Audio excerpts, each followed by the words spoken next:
Hey! Imagine que tu vis dans une petite ville côtière et un jour un corps gigantesque est découvert sur la plage. Quelle serait ta réaction? Et que feraient les gens autour de toi? On va te partager un scénario d'événement qui pourrait miner considérablement ta foi en l'humanité. On se trouve ici dans une ville sans nom ni coordonnées. Stephen, le personnage principal, également connu sous le nom du narrateur, partage avec nous son incroyable histoire de vie qui est arrivée produite il n'y a pas si longtemps. Une grande tempête a fait rage, et le lendemain matin, les pêcheurs trouvent quelque chose qui a choqué toute la petite ville. Il y avait un cadavre humain géant sur la plage. Au début, Stephen ne prend même pas au sérieux la nouvelle de la découverte, et il pense que c'est juste quelqu'un qui invente une histoire, mais sa curiosité prend le dessus. Il vient à la plage, accompagné de ses amis. Selon l'histoire, Steven est un scientifique, et il n'est pas venu ici par pur intérêt vulgaire. Par contre, on ne peut pas dire la même chose de cette foule gigantesque de gens qui regardent le cadavre étonnés, qui essaient de deviner son poids. Il y en a qui pensent qu'il pèse 60 tonnes, pendant que d'autres pensent qu'il en fait au moins 80. Le corps est tellement énorme que juste ses os doivent peser 30 tonnes, mais les citadins hésitent à l'approcher. Ils regardent l'étrange géant d'une distance sûre en attendant que l'inconnu se produise. Stephen, à son tour, regarde le géant avec les yeux d'un explorateur. Selon lui, la taille du corps ne lui permet pas d'évaluer adéquatement l'âge du défunt. Mais la forme de ses lèvres et son nez suggèrent que c'était très certainement un jeune homme au caractère réservé. C'est sûrement dû à l'absence réelle de rides. Son visage noble, avec des traits anciens, brise toutes les conceptions antérieures des humains sur les géants, disant qu'ils sont vils, impurs et dégoûtants. Non, ce géant est plutôt un beau héros d'un mythe grec ancien. Sa taille et la beauté incroyable du géant décédé étonnent Stephen. Maintenant, il se dit qu'on en sait très peu sur le monde et que notre conscience est donc très limitée. Qu'est-ce qu'on a à apprendre d'autre si même l'existence de ces créatures majestueuses est restée cachée à nos yeux pendant tant de siècles? Puis nos corps semblent être un duplicata pathétique et faible comparé à ces créatures mystérieuses. L'amie de Stephen, avec qui il est venu à la plage, grimpe sur la poitrine du géant et prend la pose comme si elle venait de découvrir un nouveau continent. Les passants l'applaudissent. Avant ça, ils avaient peur de s'approcher du corps, mais maintenant ils suivent son exemple et y courent. Des enfants et des adultes escaladent la poitrine, les bras et les jambes du géant, laissant des marques de bottes boueuses sur sa peau de marbre. Steven regarde tout ça sans s'étonner, comme s'il comprenait que ce n'était qu'une question de temps avant la profanation du corps parfait du géant. Stephen s'assoit jusqu'à la tombée de la nuit en compagnie de ses amis, et il observe le géant, qu'il dit non pas mort, mais endormi. Il imagine qu'à tout moment le géant pourrait se réveiller et écraser ses copies minuscules d'un simple mouvement de la main. Enfin, alors que le soleil s'enfonce dans l'horizon, Stephen s'éloigne. Il revient à la plage 3 jours après. Les collègues du centre de recherche ont confié à Stephen l'observation de la décomposition du géant, et cette tâche ne lui fait pas peur.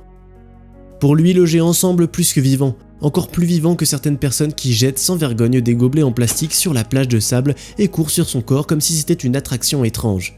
Pendant plusieurs heures, Stephen observe les enfants glisser sur la poitrine du géant, tandis que certains ouvriers dessinent un schéma de son corps et discutent des meilleurs moyens de le découper comme si c'était la carcasse d'une vache géante. Puis arrive une toute nouvelle journée, et cette fois le scientifique vient à la plage avant le déjeuner, espérant voir moins de gens. Il a bien fait. Sur la plage, il ne voit qu'une fille assise dans l'oreille du géant, les yeux rivés sur son smartphone.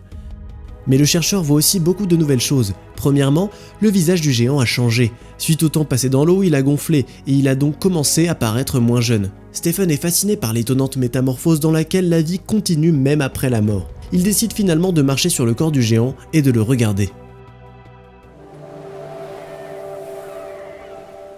Il remarque que quelqu'un a amputé le bras du géant.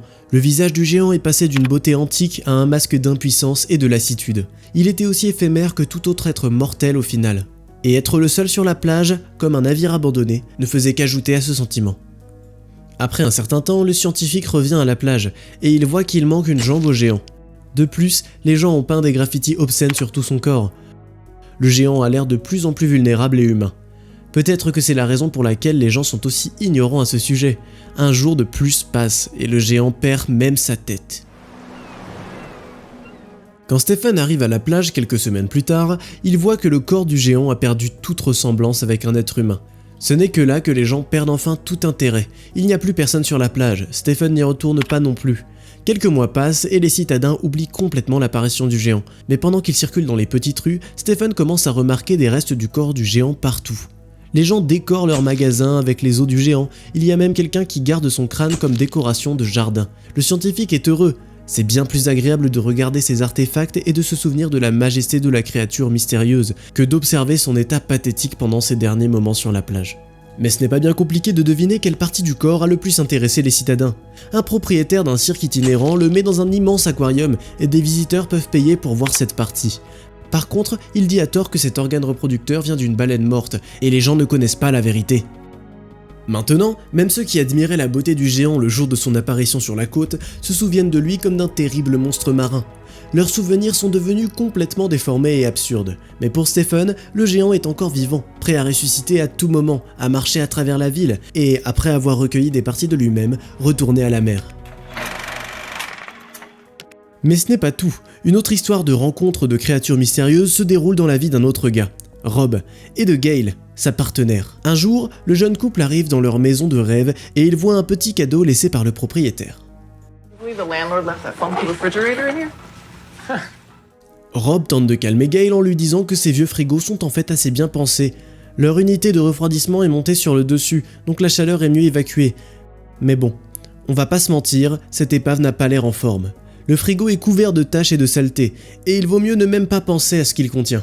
Pour oublier le vilain cadeau du propriétaire, Gail propose de prendre un verre de vin, et Rob décide de chercher de la glace dans ce fameux frigo. Juste après qu'il ait pris un morceau de glace dans le congélateur et qu'il s'apprête à prendre une gorgée, il remarque quelque chose d'anormal. Il y a quelque chose dans le cube. Pour le voir, Gail doit s'armer d'une loupe. Gail court au frigo pour vérifier s'il y a d'autres trucs bizarres, mais il n'y a pas de choses qui gâchent la vue. Après avoir enlevé une couche de givre et de glace, elle voit enfin ce qui est caché à l'intérieur, sous les yeux étonnés de Gail et Rob, une ville médiévale s'étend débordant de vie. Des dizaines de personnes courent autour de la place et des rues. Il y a un marché animé par des marchands, des agriculteurs font la récolte, mais la jeune fille est surprise par le mammouth, vu que ces animaux se sont éteints à la fin de l'ère néolithique. Après avoir fermé le réfrigérateur et enterré le petit mammouth dans un pot, Gail et Rob décident de vérifier à nouveau leur civilisation perdue, et ils sont surpris de constater que la révolution industrielle bat déjà son plein dans la ville. La ville se développe tellement rapidement que les propriétaires du réfrigérateur magique n'ont même pas le temps de voir comment des avions apparaissent dans le ciel, et qu'il y a des gratte-ciel dans toute la ville. Puis quelque chose d'inattendu arrive.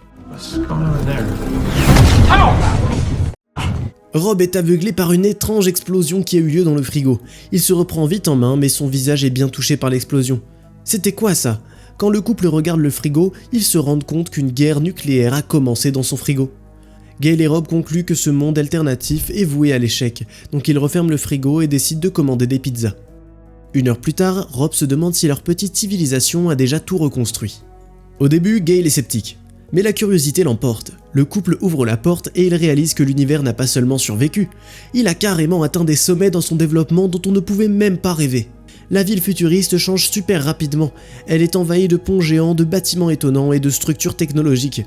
Mais à un moment donné, la civilisation décide de partir dans l'espace, ou peut-être qu'elle n'arrive tout simplement pas à supporter la tension et elle se transforme en une boule d'énergie, elle sort du frigo, enveloppe Rob et Gail, danse autour de leur cuisine et disparaît tout aussi vite. Là, ils ont l'impression que c'est fini pour de bon. Gail et Rob se font à l'idée qu'ils ne verront plus leur petite civilisation, débranchent le frigo, puis ils décident de le nettoyer le lendemain matin. Ils s'endorment, au cours de leur café du matin, ils découvrent que ce monde magique est beaucoup plus cyclique qu'ils ne le pensaient.